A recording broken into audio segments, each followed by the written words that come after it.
A northwest gale drives the North Sea into the mouth of the Nieuwe Waterweg. Spray explodes over the pier heads, and out of the darkness on both banks, two white steel walls the size of skyscrapers, laid on their sides, are swinging out across the water, closing the river against the sea. To understand why those gates exist, you have to understand the ground behind them. Roughly a quarter of the Netherlands lies below sea level. Much of the rest sits barely above it. This is a country assembled from silt and stubbornness, where the land is held in place by an argument that never ends. For 8 centuries, the Dutch drained their marshes and pushed back their shorelines. Windmills lifted water from the fields into ringed canals, and the canals carried it to the sea. Every hectare gained was a hectare that had to be defended forever. The dikes were the price of the land. On the last night of January, 1953, 3 things arrived together. A deep storm over the North Sea, a wind that piled water southward into the narrowing funnel between England and the Low Countries, and a spring tide. The sea rose to heights the old dikes had never been asked to hold. The dikes were earth, grass, and centuries of local repair. Water went over the tops, soaked into them, and took them apart from the inside. In the darkness in the province of Zeeland and across the Southwest Islands, they failed in dozens of places at once. There were no sirens. Most people were asleep. By morning, the southwest of the country was an inland sea. More than 1,800 people had died in the Netherlands. Hundreds more died in eastern England and at sea. Whole villages were gone, and hundreds of square kilometers of farmland lay under salt water that would poison the soil for years. The response was immediate and almost unrecognizably fast. Within weeks, the Dutch government appointed a commission to make sure it could never happen again. Its brief was not to repair what had broken. It was to rethink the entire coastline of a nation and to decide what level of risk a country is allowed to accept. Their answer became the Delta Plan. Instead of raising every kilometer of vulnerable dike, they would shorten the coastline itself, dam the sea arms of the southwest delta, turn a ragged maze of estuaries and islands into a smooth, defensible edge. Hundreds of kilometers of shoreline would simply cease to face the sea. The law that authorized it set a standard that still governs the country. The most densely populated heart of the Netherlands would be protected against a storm expected only once in 10,000 years. Not once a century, once in 10,000 years. Safety became a number, and engineering had to meet it. Then came 30 years of building. Dams marched across the estuaries one by one, each harder than the last. Cableways strung over open water dropped concrete blocks into the tidal gaps. Vast hollow caissons were floated into position and sunk on the turn of the tide in the few slack minutes when the current paused. The Haringvliet Dam became the delta's tap. Its long row of sluice gates can hold the sea out, or open to release the combined flow of the Rhine and the Meuse when the rivers run high. It was the first hint of the idea that would define everything after it. Not a wall, a valve. The last and largest estuary was the Eastern Scheldt. The plan was to dam it shut, but by the 1970s the country had changed its mind about what it was protecting. The estuary held oyster and mussel beds, salt marsh, and a tidal ecosystem that a solid dam would kill within a year. The compromise cost more money and years more work. Instead of a dam, they built a barrier that is normally open. 9 kilometers of structure across the estuary mouth, with 62 steel gates hung between concrete piers. The tide still floods in and drains out twice a day. Only in a storm does the barrier close. 65 concrete piers were cast in dry docks and towed out standing upright, the largest weighing around 18,000 tons each. The seabed beneath them was too loose to trust, so it was compacted by vibrating needles and covered with woven mattresses of sand and gravel, laid by a purpose-built ship. When the Eastern Scheldt barrier opened in 1986, an inscription was set into it. Here the tide is ruled by the moon, the wind, and us. It is a strange sentence for a piece of infrastructure.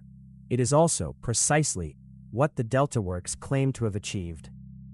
But one gap in the defenses could not be closed. The Nieuwe Waterweg, the deep artificial channel that connects Rotterdam to the North Sea. Damn it, and you protect 1.5 million people. Damn it, and you also strangle the largest port in Europe. Rotterdam moves hundreds of millions of tons of cargo a year through kilometers of quays and terminals. Ships arrive and leave around the clock, in every season, in almost every weather. The channel behind them is not merely useful. It is the reason much of the surrounding wealth exists at all. The alternative was to raise and reinforce the dikes inland, along both banks, through the middle of a working port and a historic city. Hundreds of kilometers of embankment, cutting past houses, quays, and streets. Engineers costed it. It was enormous, disruptive, and would have to be done again as the sea rose. So, they proposed something else. A barrier that would not exist most of the time. Something parked out of the way on the riverbanks, leaving the full channel clear for shipping and able to appear across 400 meters of open water within hours when a storm demanded it. The solution was 2 colossal swinging gates, one on each bank, hinged like the arms of a drawing compass. Each gate is a curved steel wall about 210 meters long and 22 meters high, braced by a lattice arm reaching back to a pivot on shore. The numbers are hard to hold in your head. Each arm is longer than 2 football pitches laid end to end. Each gate and its arm together weigh many thousands of tons. 2 of the largest moving structures ever built sit quietly beside a Dutch waterway, doing nothing at all for years at a time. Everything turns on the pivot. Each arm ends in a steel ball joint about 10 meters across, weighing several hundred tons, seated in a socket anchored to the ground. It lets the arm swing sideways, and it also lets the gate rise, dip, and roll as it floats, one joint carrying an entire storm. Construction ran through the first half of the 1990s. The gates were welded in dry docks beside the river, hollow-hulled like ships, because that is exactly what they are.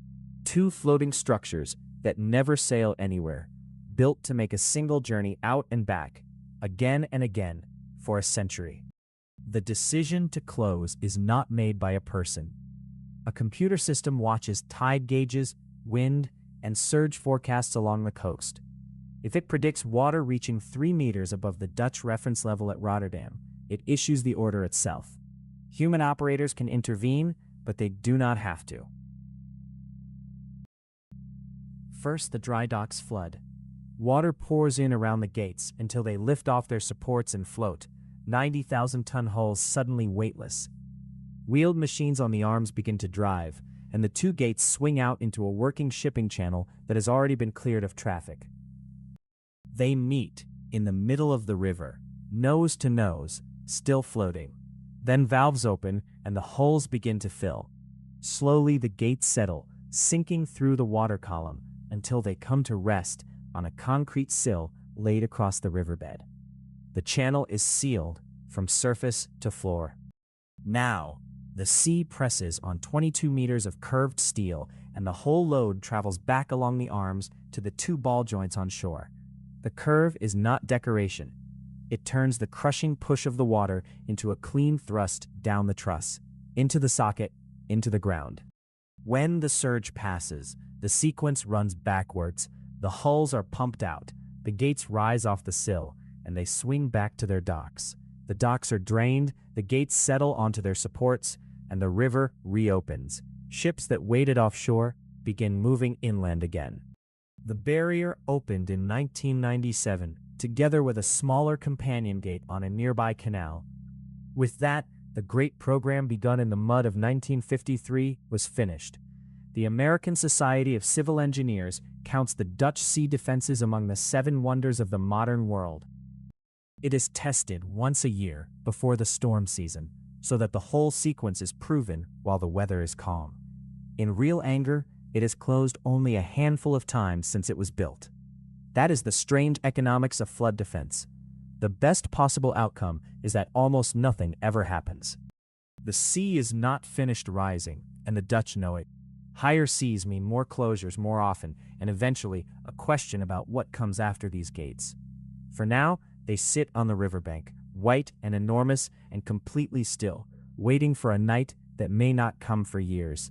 That waiting is the whole design.